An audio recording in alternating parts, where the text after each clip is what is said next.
My name is Ellie. And when I was 9 years old, my parents drove me to a quiet house at the edge of a sleepy Vermont town and left me there with a woman I barely knew. Her name was Clara. She was my dad's cousin. Or maybe his aunt. I never really understood. Because until that day, I'd only seen her once at a wedding. Standing in the corner, eating a lemon bar off a napkin. The car ride had been silent. The kind that makes your skin prickle, even though nothing loud is happening. I remember the hum of the tires on the road, on the way my mom's fingers tapped against the door handle like she wanted to say something but couldn't. My dad just drove. Eyes locked forward. Jaw clenched, like he was holding something in that might explode if he spoke. I sat in the back seat with my backpack on my lap and my arms wrapped around my stuffed turtle. Milton. The sun was out. Warm and soft, like any other summer morning. And I had no idea that within minutes, everything I thought I could trust would disappear. They didn't say where we were going. And I didn't ask. I just watched the trees blur by and thought maybe we were visiting someone. Or maybe going somewhere new for a while. The way we used to on weekends. We pulled into a gravel driveway with grass growing between the stones. And I saw her. Clara was standing on the porch, wearing a button sweater even though it was July. She raised a hand and waved. Not excited. Not cold, just steady. The car stopped. But the engine didn't turn off. My mom turned around in her seat and looked at me like I was already far away. Her voice cracked a little as she spoke. Like she'd rehearsed this sentence in her head too many times. You're going to stay here with Clara for a little while. We just need to figure some things out. She didn't look at me when she said it. My dad never turned his head. He gripped the steering wheel so tight his knuckles were white. There was no hug. No explanation. No moment that made any of it feel real. I opened the car door and stepped out like I was walking off the edge of something I couldn't see the bottom of. The door slammed behind me. I didn't even realize I'd dropped Milton until Clara picked him up and handed him back to me. Her voice was quiet when she said hi. And I think she tried to smile. But her eyes were red and tired. She reached for my shoulder. But before she could say anything else, the car started backing out. I turned around and ran after it. I don't remember yelling. But I know I did. I remember my feet pounding the gravel. The way the heat shimmered off the road. And the sound of tires crunching as the car rolled away. I kept waiting for the brake lights to flash. For a window to roll down. For someone to look back. But no one did. They turned the corner. And I stood in the middle of that long driveway. Clutching Milton so hard, my fingers hurt. I couldn't breathe right. I didn't know if I should scream or chase after them or collapse where I stood. All I could think was one question looping through my head over and over. Why? Why did they leave? Why did no one tell me? Why wasn't I enough for them to stay? Clara's voice called my name behind me. Gentle and far away. But I didn't turn. I couldn't. I just stared down the road like if I stayed still long enough, maybe the world would rewind, and none of it would be real. That night, Clara made pasta and salad and set the table for two like she'd been doing it forever. I sat there without touching my fork. She didn't force me to eat. She just sat across from me, her hands in her lap, waiting. When I got up and walked to the bedroom, she followed and pulled a blanket up over my shoulders, then sat in a chair beside the bed. She didn't talk. She didn't ask. She just stayed. When the lights went out, and the room turned blue with moonlight, I buried my face in the pillow and tried not to cry. But I did. Quiet. Slow sobs. I didn't understand. Not because I was scared. Not even because I missed them yet. But because something had shattered inside me, and I didn't know how to name the pieces. The next morning, I woke up to the smell of toast and heard birdsong through the window. The world had not ended. But something inside me had shifted forever. I was no longer the girl who had parents who loved her enough to stay. I was the girl who got left behind. And I had no idea what came next. The house was quiet, in a way I wasn't used to. Not empty. Not lonely, just calm. The kind of quiet where you could hear the creak of the floor when someone shifted their weight in another room, or the soft clink of a spoon stirring tea. Clara didn't speak much. She let silence do the work. There were no questions I had to answer. No demands to smile. No pretending that things were fine when they weren't. I think she knew I wasn't ready to talk. And maybe she wasn't either. So we lived inside that stillness for a while. And somehow it didn't feel as scary as I expected. Her house smelled like lavender and old paper. The kind of scent that wraps around your clothes. The kitchen was small but neat, with a wooden table in the corner that had a round bowl of lemons and a stack of coasters she actually used. Every morning there was something warm on the stove. Oatmeal. Toast. Sometimes scrambled eggs. She never told me to eat. Just placed the plate gently in front of me and then sat across the table, reading the paper or flipping through a book. There was always a cup of tea near her elbow. Ginger. Mostly. It filled the kitchen with this soft, earthy smell that somehow made the room feel safer. I started to associate that scent with mornings I didn't cry.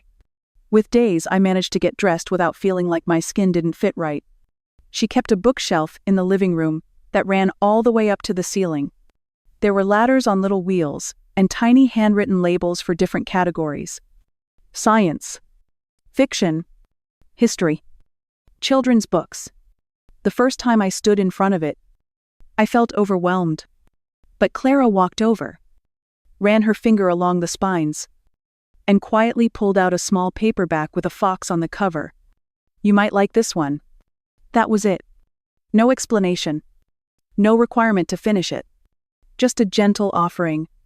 At night, she'd leave a lamp on in the hallway, low enough that I could fall asleep, bright enough that I knew she was still awake somewhere.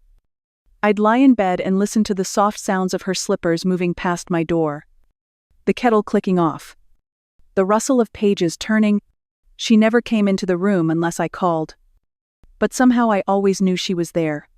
One night, maybe a week after I arrived, I had a nightmare. I don't remember what it was, just that I woke up choking on my own breath and couldn't stop shaking. I didn't say anything. I didn't scream. I just sat up and stared at the dark like it might swallow me whole. A minute later, Clara opened the door. Quietly, like she knew without being told. She didn't say a word. She just walked over, sat down on the edge of the bed, and rested her hand on my back. It was warm and steady, like someone pressing down just enough to say, "I'm here." Then she stood, pulled the extra blanket from the foot of the bed, and laid it over me. As she turned to leave, I whispered, "Don't go." She paused, then pulled the chair from the corner and sat beside me again. She stayed there until I fell asleep. The next morning, I found a thermos on the kitchen counter with a note tucked under the lid. It just said, "Try this." Inside was warm ginger tea with a hint of honey. That was the first day I finished breakfast. She never asked me to tell her what happened. Never once asked why I thought my parents had left. Instead, she showed me, over and over, in 1,000 quiet ways, that I hadn't been forgotten entirely. She taught me that love doesn't always come in declarations or promises. Sometimes it's found in a folded sweater left on a cold chair, or a peanut butter sandwich cut diagonally, or a book placed silently at the foot of the bed. Clara didn't try to fix anything. She didn't push. She just gave me room to breathe. And slowly, I started to. There were days I didn't speak until dinner. Days I sat on the porch steps staring out at the trees until the sun went down. She let me.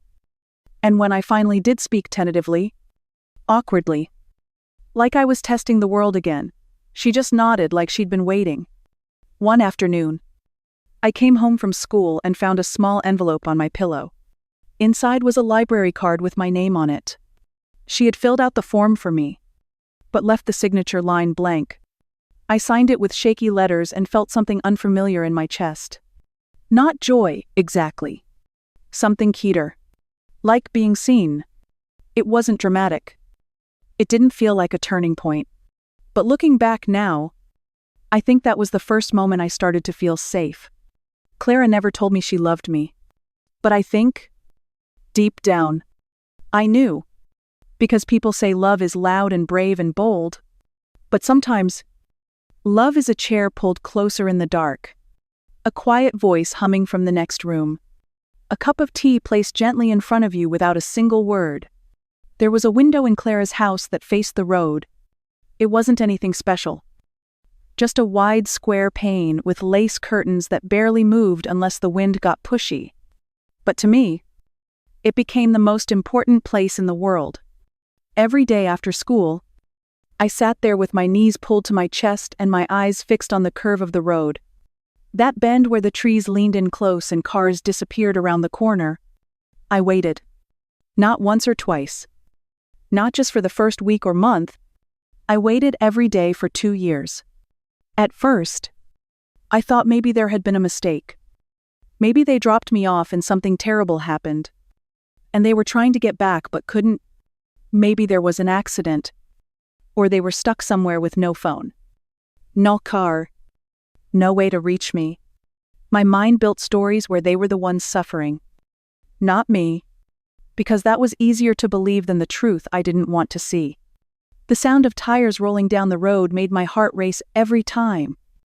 I'd press my forehead against the cool glass, trying to make out the color of the car before it got too close.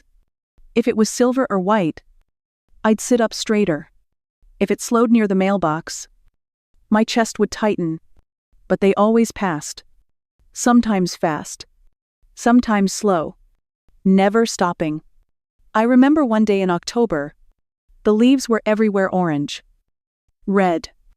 Covering the porch steps in thick layers. A car just like theirs. Same, make and model. Turned the corner and pulled to the curb. I ran outside before I could think. I didn't even have shoes on. I just sprinted. Heart first? Into the front yard. But it wasn't them. It was a man in a suit delivering political flyers. He gave me a confused smile and handed me one before walking away. I stood there, still barefoot in the cold, staring down the street like I could, will the real car to appear if I just stayed long enough. Clara never asked me why I sat by that window. She didn't need to. She just made sure a small stool was always there and that the heater by the wall was on during winter. On really cold days, she'd leave a folded blanket across the armrest. Not once did she tell me to stop waiting. But she never encouraged me either. She just let me hope in silence. The seasons came and went. But my ritual stayed the same. The hope changed shape. Though, it shrank. Got tighter. Instead of expecting them, I started to imagine what I'd say if they showed up. I planned the questions. The looks I'd give. Then, those imagined conversations faded too. And all that was left was the ache. The birthdays hurt the most. Clara made cakes. Small and simple. With my name written in careful cursive frosting. She gave me wrapped books and always made my favorite dinner. But there was always one moment just before I blew out the candle when I glanced at the door. I don't know why. Maybe out of habit. Maybe because a part of me still wanted a surprise. A voice calling my name from the hallway. Something. But it never came. On the second Christmas, Clara gave me a small wind chime and hung it outside the front porch. It made this soft, low music every time the wind moved through the trees. I think she did it because she noticed how I started turning my head toward sound. Even inside the house. I had become someone who listened for things no one else heard. A car engine. A door creak. Footsteps that never came. There were nights I dreamed of them. Not in full stories. But in flashes. My mom brushing my hair. My dad carrying groceries with keys in his mouth. Waking up from those dreams felt worse than any nightmare. Because I woke into a silence that had stretched too long to be filled again. I kept a box under my bed with scraps of memories. A picture of us at a zoo. A keychain I once bought for my dad that he never used. A card my mom wrote when I got my first A in math. I read it sometimes like proof that they had once cared. Like if I could hold on to that version of them. Maybe I didn't have to admit what I was slowly starting to realize. And then, one afternoon, I was sitting by the window again, just watching the breeze push the trees back and forth. And it hit me. Not with drama. Not like lightning. Just quiet and sharp. Maybe they weren't coming back because they didn't want to. Maybe they hadn't thought about me at all. That thought sat in my chest like a stone. Heavy. Unmovable. It didn't make me cry. It just made everything still. For the first time in 2 years, I stood up and didn't look back as I walked away from the window. I didn't say it out loud. I didn't even want to believe it yet. But deep down, I knew they were never coming. Clara never said she was teaching me anything. She didn't sit me down with textbooks or hand me worksheets like a schoolteacher would. But somehow, every day, I learned something new. And the things she taught me were the kind that stuck not just in my head, but in the way I started to see the world. It started with books. She never forced them on me. Just left 1 or 2 on the kitchen table or beside my bed. Like Kiet invitations. I remember picking up one called Why the Sky is Blue and flipping through it out of boredom.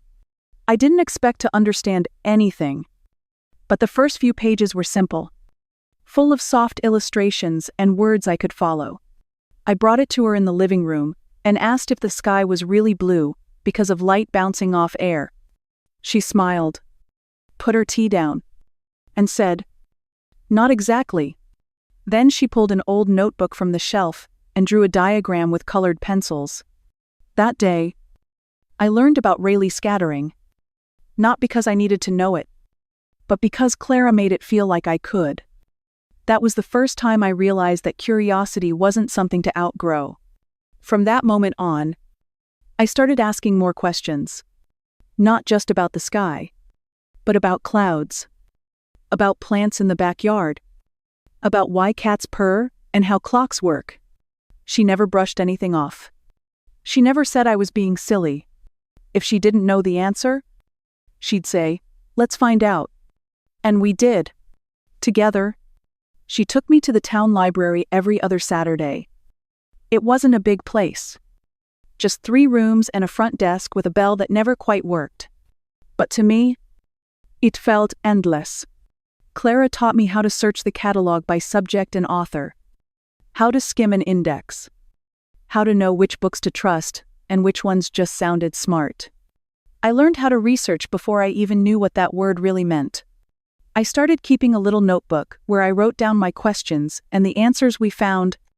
Sometimes they were simple, like why flamingos are pink. Sometimes they led to bigger ones like how solar panels work or what DNA really does. Clara encouraged every single one. She showed me how to read a news article and look for the source.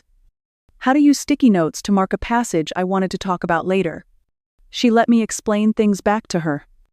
Even when I got them wrong, she'd listen quietly. Then say, "Not kite. But you're close," and then help me figure out what I missed. She made learning feel like a kind of treasure hunt. One where the treasure wasn't the answer, but the fact that I was capable of asking better questions.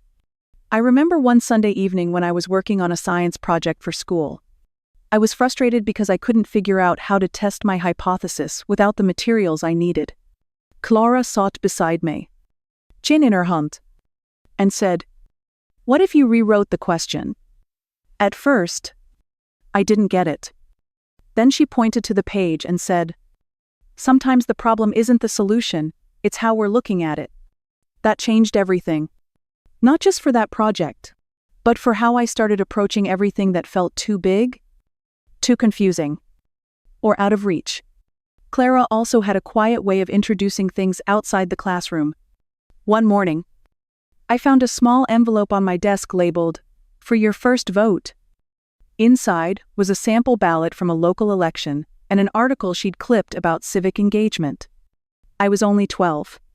But she told me, understanding how decisions are made locally, nationally, isn't something you start at 18. It starts now.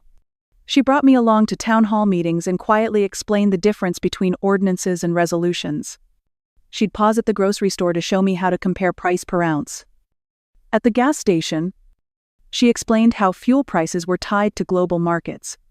It never felt like a lesson. It felt like being let in on how the world actually worked. But more than facts or skills, Clara taught me how to trust myself. When I got a bad grade, she didn't scold me. She sat with me at the kitchen table and asked what part I found confusing. Then she'd pull out blank paper, and we'd go over the concepts until they made sense. She told me, "No one is born knowing. Everyone who knows something once didn't." That sentence became something I whispered to myself on hard days. She also taught me how to sit with not knowing. When I asked once, "What happens after people die?" she paused for a long time. Then she said, "I'm not sure, but I hope it's something peaceful." That honesty stayed with me. She didn't pretend to have all the answers. And that somehow made her the wisest person I knew. Clara made knowledge feel personal. Like a thread she was weaving between us that stretched from the smallest wonder to the biggest ideas. And slowly, I began to understand something important. That the world isn't something to be afraid of. It's something to explore. Something to understand. Something to shape. By the time I was 13, I had outgrown most of the books in the children's section. But Clara kept finding ways to challenge me. She'd slip a New Yorker article under my door with a sticky note that said, "Skip the politics, but read page 3. Or leave a documentary queued up with a bowl of popcorn waiting." It wasn't about turning me into someone brilliant. It was about making sure I knew I already had the tools to become who I wanted to be. I didn't always say thank you. I didn't always know how. But I saw it. Every gesture. Every hour she sat beside me while I wrestled with equations or typed out essays I didn't believe I could finish. Every time she stood behind me at a library checkout line or stayed up late proofreading my scholarship letters. She never asked for anything back. But she gave me everything. And years later, when I stood in rooms filled with people who spoke faster, dressed sharper, and acted like they knew more, I didn't shrink. I stood up, spoke clearly, and asked better questions. Because somewhere deep in me, Clara's voice was still there, steady and quiet, saying, "Not kite, but you're close. Keep going. You're closer than you think." The science fair project started as a spark of excitement. I'd picked a topic that felt ambitious, how light pollution affects human sleep cycles, and for the first time, I felt like I was doing something real. Clara helped me sketch the layout, test small experiments with plants, and organize notes on melatonin levels from library books and research articles we printed on her old desktop. I worked on it for months. After school, on weekends, even during spring break. I was proud of it. It wasn't just a school project. It was proof that I could build something complicated. Something worth sharing. But a week before the regional fair, the model I had spent hours assembling collapsed when I tried to move it from the table. The circuitry fried. The plastic sensors cracked. My data notebook got splashed with water when the table tipped. I stared at the pieces scattered across the floor like someone had taken everything I'd worked for and stomped on it. I wanted to scream. Instead, I just sat there, frozen, throat tight, heart pounding. Clara walked in a few minutes later, holding 2 mugs of cocoa. She didn't say anything at first, just looked at the mess. Then at me. Then quietly placed the mugs down. I told her I was done. That it wasn't going to work. That I didn't even care anymore. But my voice cracked halfway through the sentence. And she heard the truth underneath. I cared more than I could say. And I was terrified of failing. Clara knelt beside me and gently picked up one of the broken panels. "Let's make a list," she said. "What we need. What we can reuse. What we don't have." I didn't move. But she opened her notebook and started writing anyway. I watched her hands. Calm. Unshaken. As if she'd been through this before, not this project. But the feeling. The falling apart. And maybe she had. That night? We stayed up until past midnight rebuilding the display. She called an old friend who worked as a pediatrician to help me verify my sleep cycle research. She drove me to the craft store at 9 p.m. to buy new board panels and foam glue. She didn't once say, "You've got this." She didn't tell me to believe in myself. She just stood there beside me, sleeves rolled up, gluing and labeling, and adjusting the wiring with hands that moved slowly, but never shook. We got 2 hours of sleep that night. Maybe 3. But the next morning, the model stood again. Simpler than before? Maybe. But whole. At the convention center, I stood backstage in a white button-up shirt and black slacks Clara had ironed the night before. My hands were sweating so badly I couldn't hold my note cards.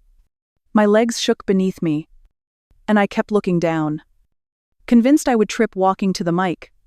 I wanted to disappear, to run out of the building and pretend I never tried at all.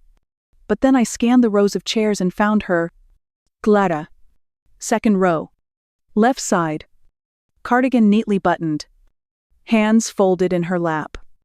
She didn't wave or mouth anything. She just looked at me with a smile that didn't ask me to be brave. It simply told me I already was. Something in me settled. I stepped out. The lights were harsh. The room too quiet. My throat felt dry, and my hands wouldn't stop trembling.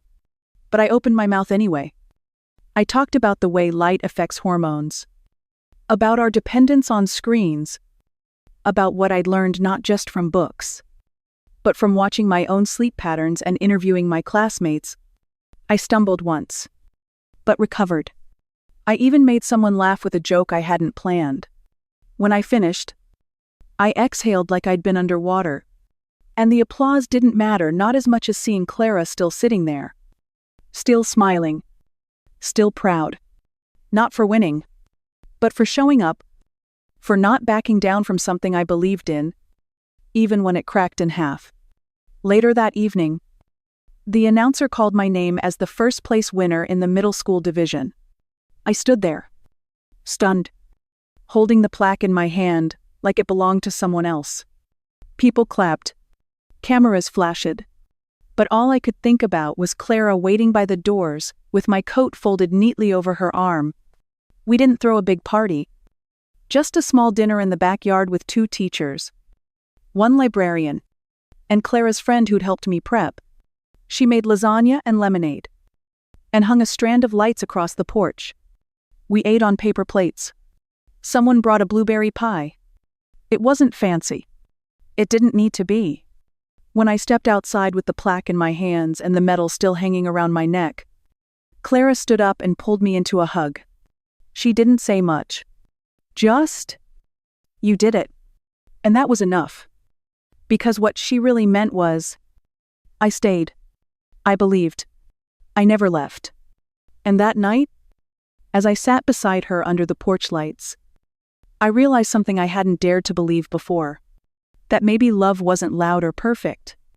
Maybe it was just someone willing to stay up all night with you when everything falls apart. And maybe that was what made all the difference. On my 18th birthday, the sky turned that soft gold you only get in September. When the sun starts sinking earlier but still lingers like it doesn't want to let go. The house smelled like lemon cake and cinnamon tea.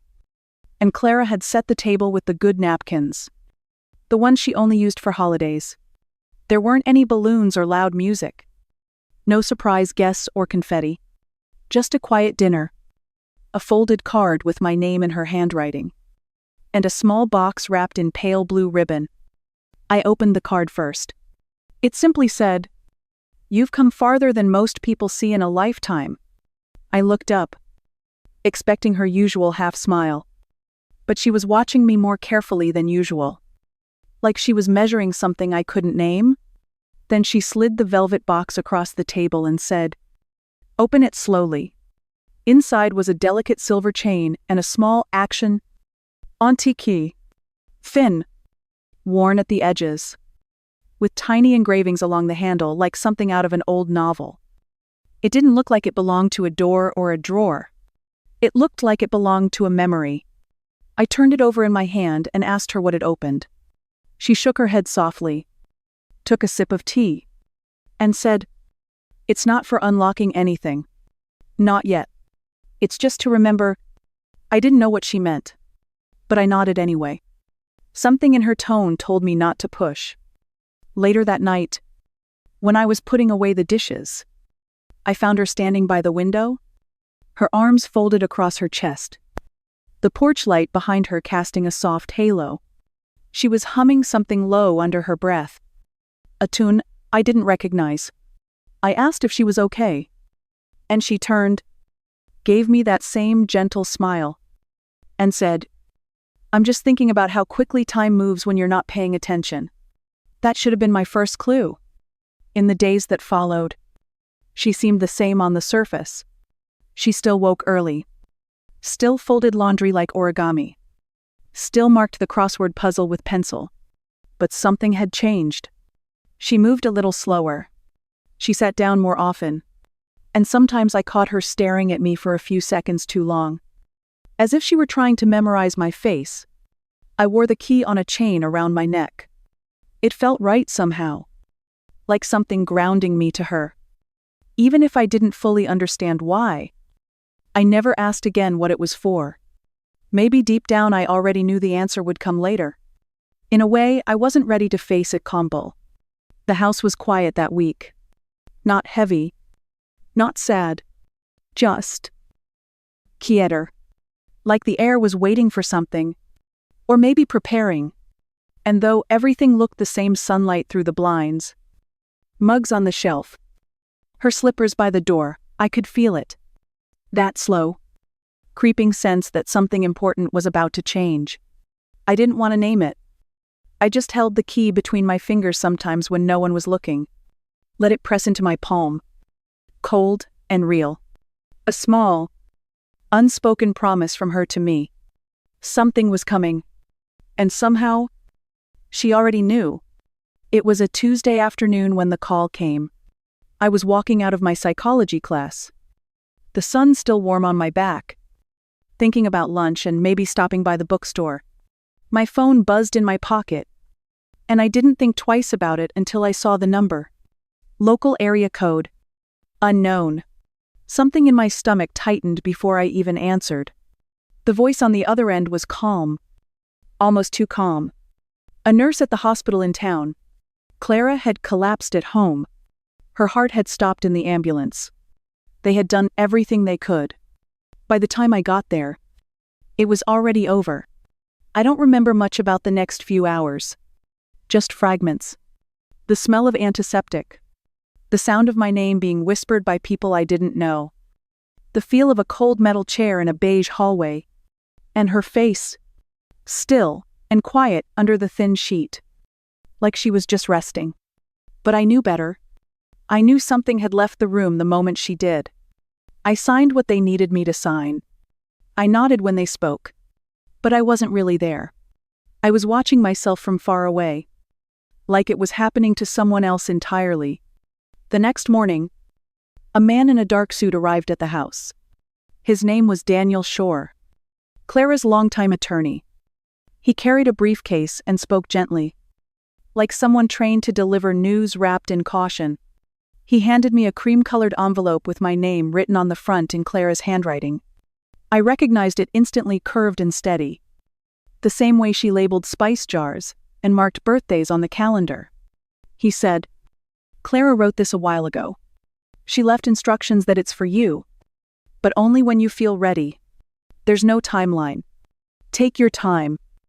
I nodded, thanked him, and held the letter like it might break if I moved too fast. That night, I sat on my bed with the envelope resting on my lap. I didn't open it. I couldn't. Just holding it made my heart race. I traced the lines of my name with my finger and tried to guess what was inside. Part of me wanted answers. Part of me wasn't sure I could handle them. The days blurred. People came with casseroles and condolences. The funeral was arranged. Flowers were delivered. Every detail fell into place like a checklist.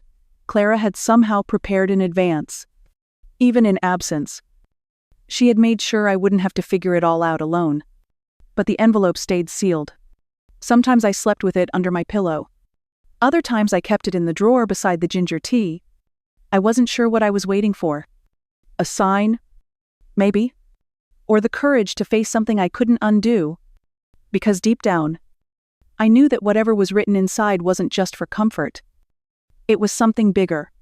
Something she hadn't said out loud. Something that would explain too much. One night, I sat by the window with the envelope in my hand and the key around my neck.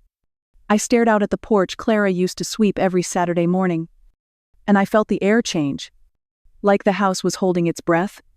I still didn't open the letter, but I knew the time was getting closer. Because there's a kind of silence that doesn't come from absence. It comes from something waiting to be spoken.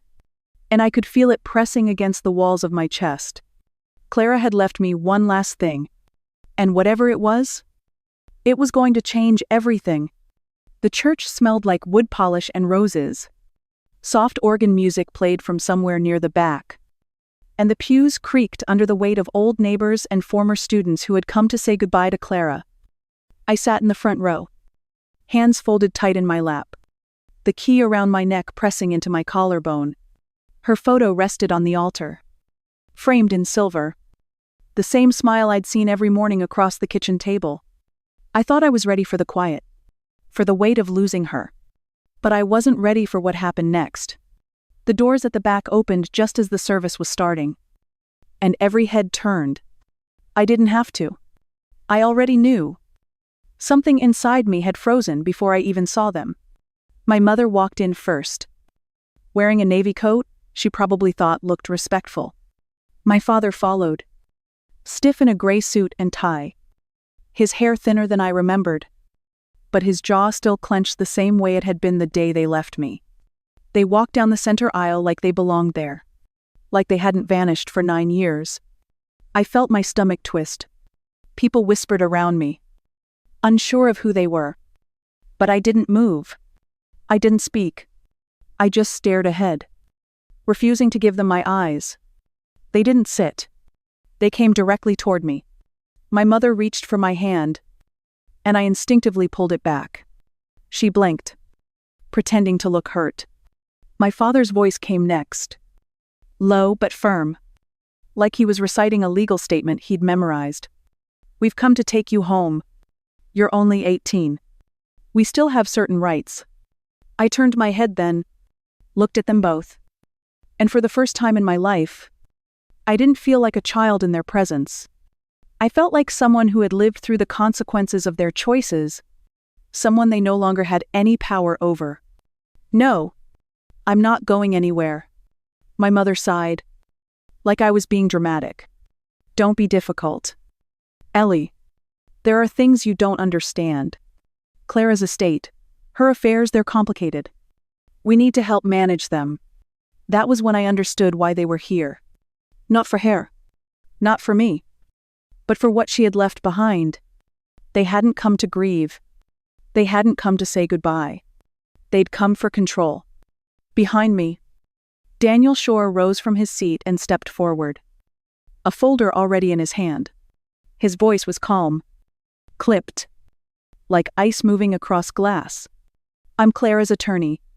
And I can assure you, her estate is not in need of outside management. My father frowned.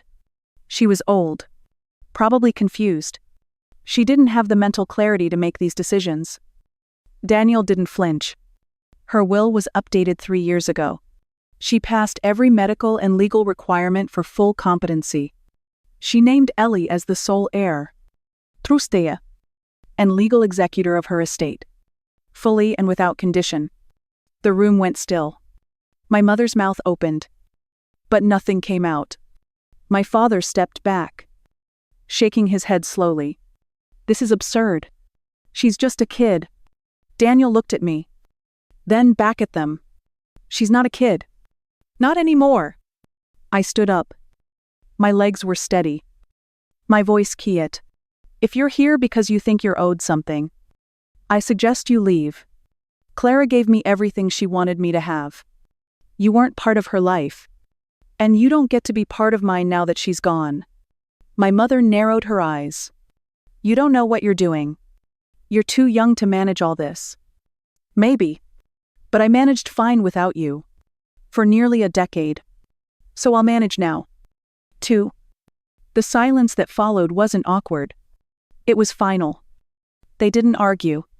Not really. They just stood there, staring at me like they couldn't quite recognize the girl in front of them. Maybe because they never tried to know me in the first place. Eventually, they turned and walked out. No apology. No goodbye. Not even a backward glance. I sat back down. My hands still shaking. But something inside me had gone still. Not empty. Just settled. Like I'd finally stopped hoping they'd be anything different. Clara once told me that some people only show up when they smell something they want. And others stay even when there's nothing left to take. I understood now exactly what she meant. They didn't come back for me. They never had. But I wasn't the same girl they'd left behind. And I didn't need them to know that. I only needed to remember it myself. 2 days after the funeral, I met Daniel Shore in Clara's office. It was the same small room above the public library where she used to volunteer, filled with filing cabinets, plants in ceramic mugs, and a single photo of the two of us at the town fair.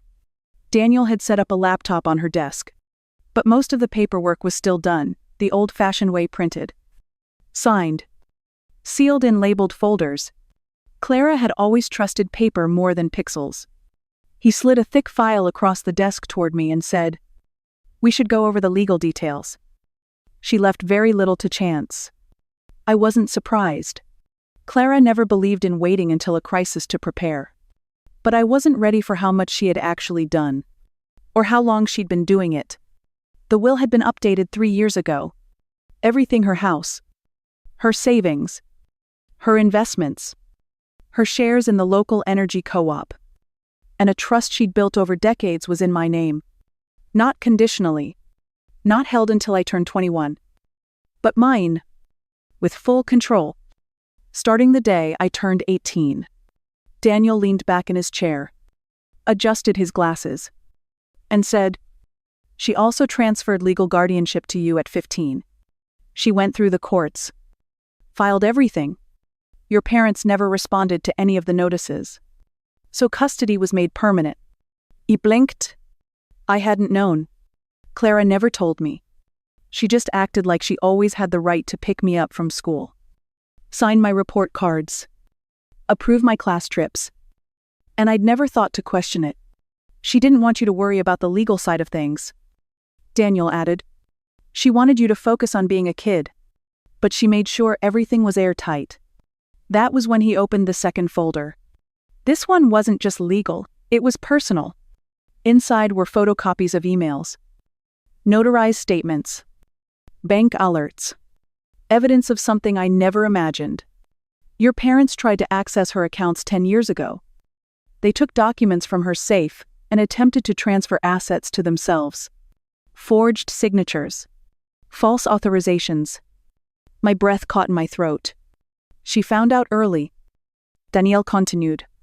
When she confronted them, they denied it. But she had already contacted the bank, filed the fraud claims, and began working with us to protect everything. I sat there frozen, trying to match the pieces in my head. So the day they left me, the day they dropped me on Clara's porch and never came back, it wasn't out of confusion or fear or financial hardship. It was a choice. They had tried to steal from her. And when she gave them an ultimatum, they chose the money. And they left me behind to keep it. Daniel's voice softened. She could have pressed charges. But she didn't. She told them to leave and never come back. Her only condition was that they give up their rights and stay out of your life. It all made sense now. Why Clara never spoke ill of them, but also never let me hope they'd return. Why she never promised they'd reach out, because she already knew they wouldn't. And why she fought so quietly, but so thoroughly, to make sure I'd never be vulnerable again. My hands were shaking as I picked up the last document in the folder. It was a signed, stamped record of guardianship transfer. Finalized when I was just a sophomore in high school. Clara had protected me even when I didn't know I needed protecting. Not just emotionally, but legally. financially, in every way that mattered. I looked at Daniel and asked, "They really didn't fight it?" He nodded. "Not once. They ignored every summons. Every chance to respond. They knew they were guilty. And Clara made it very clear that if they pushed, she'd go public. So they disappeared. And waited. Until now. Until she was gone. Until they thought the shield had vanished and the door might be open again. But they were wrong. Clara had locked everything down long before that. Not out of paranoia. But out of love? I leaned back in the chair, staring at the ceiling as my heart tried to catch up to my brain. I thought I was strong for surviving what they did. But now I saw the full truth. I hadn't done it alone. I never had. She had been behind every step I took. Clearing the path. Closing the doors I didn't know were dangerous. Building a foundation strong enough to carry me. Even when she was gone. Daniel reached into his briefcase and handed me one last envelope. "She wrote you another letter," he said quietly. "One you can open whenever you're ready. And if you'd prefer I read it aloud, I can do that too." I held the envelope gently, but didn't open it yet. Not in that moment. I needed to sit with what I'd just learned. Let it sink in. Because Clara hadn't just raised me. She'd protected me with the foresight of someone who had seen the worst in people and chose to shield me from it. Not with walls, but with wisdom. And in doing so, she made sure that when the time came, I could stand. Not as a child looking for answers, but as someone who already had them. It was late when I finally opened the letter Taimon's. The house was quiet. The kind of quiet that doesn't ask anything of you. I sat at Clara's desk. Her chair still creaking in that familiar way. The lamp casting a warm pool of light across the old wood. The envelope felt heavier than it should have. I ran my finger under the seal, careful not to tear anything, and unfolded the pages with hands that wouldn't stop shaking. Her handwriting hadn't changed. Neat. Steady. Like everything else she did. The first line stopped me. "If you're reading this, then everything has unfolded the way I feared it might." I took a breath, leaned back, and let her voice carry me. "I want to tell you something I never said aloud. Not because I didn't trust you, but because I didn't want your childhood to be shaped by what mine lacked. I was 7 when my own mother left. She packed a bag one morning, said she was going to the store, and never came back. My father shut down after that. Not cruel, just gone in the ways that mattered. I learned to cook from neighbors and how to read from an elderly librarian who let me stay after hours so I wouldn't go home to silence. Love, for me, came in borrowed kindness. Pie slices wrapped in foil. Mittens left on a doorstep. It wasn't steady. It wasn't promised. And because of that, I spent most of my life convinced I didn't deserve anything lasting. Until you. You came to me with nothing but a backpack and those wide, frightened eyes. And I saw myself in you. Not just the fear, but the fight underneath. You didn't even know it was there yet. But I did. Raising you was not a second chance. It was my first real one. You gave me purpose I didn't know I needed. You made me softer, smarter, more patient. You forced me to slow down and pay attention. And I did. Every moment with you taught me what love looked like when it wasn't tangled in fear. I never wanted you to carry my pain. That's why I didn't tell you everything. But now that you've faced them, now that you've stood your ground, you deserve to know the truth. Your parents didn't leave because you weren't lovable. They left because they didn't know how to love anyone more than themselves. That's not your burden to carry. It never was. What I gave you was never meant to be repayment for what they didn't. It was a beginning, a foundation, one I hope you will keep building. Long after I'm gone, there will be days ahead when doubt creeps in. When the world feels too heavy, when people question your place in it. On those days, I want you to remember something. You are not alone. You were never alone. Not really. You are the product of love that chose you. Not out of obligation, but with full awareness. That is a kind of love this world doesn't always understand. But it's real. It's yours. And now? It's yours to give. I sat there for a long time, her words soaking into me like slow rain. I cried. Not because of the sadness, but because of the clarity. She hadn't just raised me. She had rewritten what love meant. From the ground up. And she had done it so quietly. I almost didn't notice until I realized how deeply it had changed me. The last line of her letter was small, tucked at the bottom of the final page. Like a quiet command. Now give that kind of love forward. I folded the letter back into its envelope, pressed it to my chest, and closed my eyes. She had built me a life, but more than that, she had given me a way to carry it forward. And I would. The nameplate on the office door still said Clara Richardson. I hadn't changed it yet. Maybe I never would. I'd moved into her old space at the Grant Clara Foundation 3 months after the funeral. The walls still held the soft scent of her lavender oil. And the ticking clock above the bookshelf still skipped on the 12th beat. I hadn't touched that either. People expected I'd make changes. Redecorate. Upgrade. Replace the desk that had a scratch across one leg and the filing cabinet that stuck when it was humid. But I didn't. I kept her space as it was. Not out of nostalgia. But because I understood now, some things didn't need fixing. They just needed continuing. Most mornings, I arrived early in the same 2002 Corolla Clara had driven for years. The air conditioning rattled. And the radio barely worked. But the engine still hummed steady. It felt right. Like I was carrying something forward. Not performing it for anyone else. My first major project was a scholarship fund for students who had aged out of the foster care system. Not the ones with perfect grades or glossy resumes. The ones who got overlooked. The ones no one called back. I knew their silence. I knew what it felt like to fall through cracks. No one bothered to seal. The board had questions. Of course. I was young. I had no formal background in philanthropy. Some of them expected I'd use the foundation as a stepping stone or a headline. But during my first meeting, I laid out a 3-year plan, complete with budgets, data, and a pilot program proposal that focused on community mentorship and laptop access for displaced teens. I didn't raise my voice. I didn't need to. By the end of that meeting, they weren't nodding for show. They were listening. I visited public schools. I spoke with social workers and small-town librarians.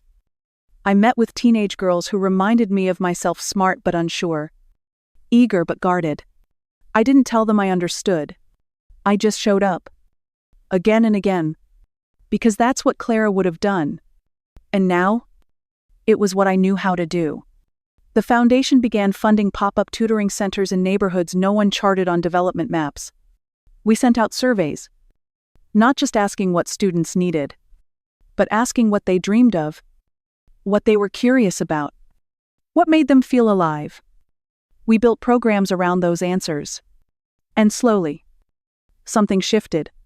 Not in the headlines, not in the numbers, but in the voices of the students who called back, in the letters they wrote, in the way they started referring to the foundation not as a charity, but as something that saw them.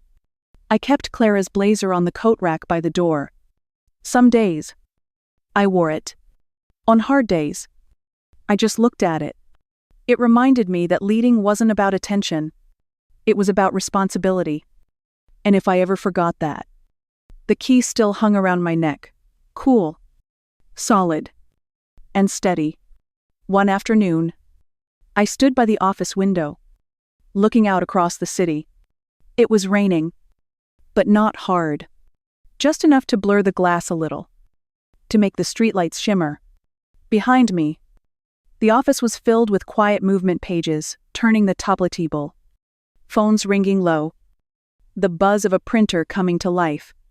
All the signs of something still working, still building. I didn't think about the inheritance, or the headlines, or the legal battle that had once felt like the peak of my strength.